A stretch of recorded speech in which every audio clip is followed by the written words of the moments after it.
Online बघायची की असं डायरेक्ट बघायचं?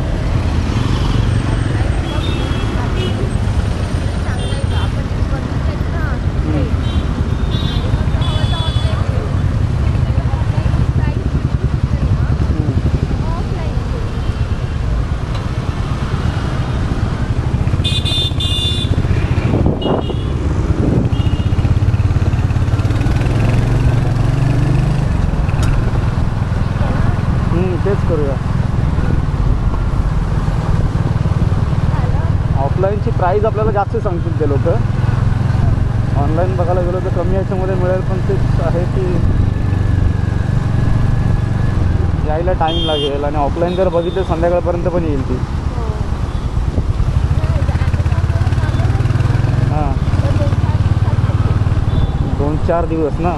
आता मी घरी आहे ना, तरच आपण मागून म्हणजे करून ते माझा विचार होता.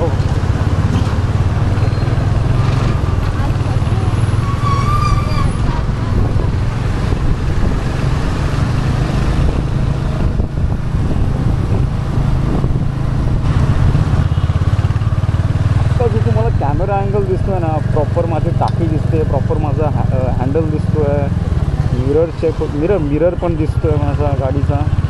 त्याच्यामुळे ते दिसायला पण अँगल चांगलं वाटतं. आता मी आयफोनमध्ये बघायला गेला तर थोडंसं एक साईडला होऊन जातं किंवा काहीतरी प्रॉब्लेम येतं. आणि दुसरे पण DJ ॲक्शन म्हणजे दुसरे पण ॲक्शन कॅमेरा आहेत जे तुम्ही यूज करू शकता. त्याच्यामध्ये कसं आहे ना, ॲज युजल मला सांगायचं काय आहे प्रॉब्लेम की आयफोनमध्ये तुम्ही किती शूट करा, अँगल थोडासा चुकीचा येतो.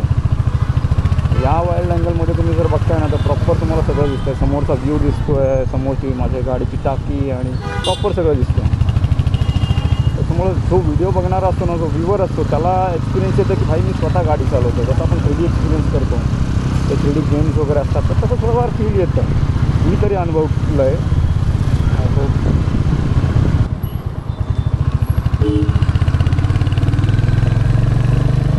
इथं आहे क्रोमा. इथं आहे.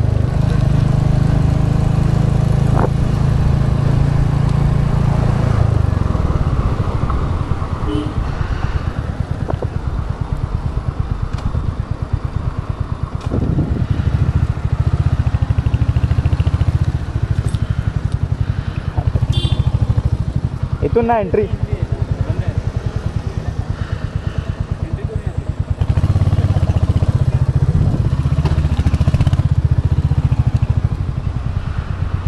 एवढं लांबून एंट्री मारायच्यापेक्षा इथून जवळ आलेलो. सगळे छोटे भरले. हो, पण मला असं वाटलं तिथून स्वस्त पडेल, म्हणजे लवकर जाऊ इथून. आणि असं नाही तसं इथून तिकडे जा, नाही तर तिकडून इकडे जा. अरे इकडे पण पार्किंग केले का?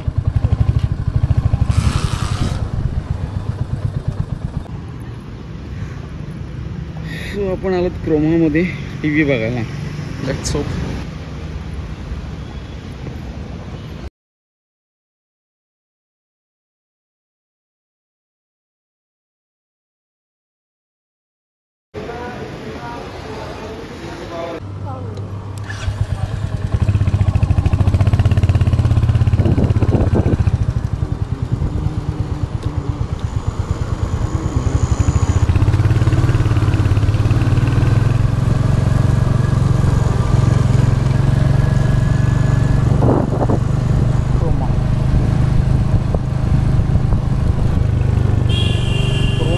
प्राईस जरा जास्तच आहे.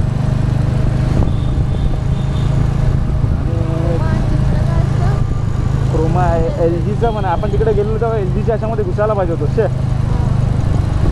जायचा पाठी स्टेशनच्या समोरच आहे LGचा. हां, रिलायन्स.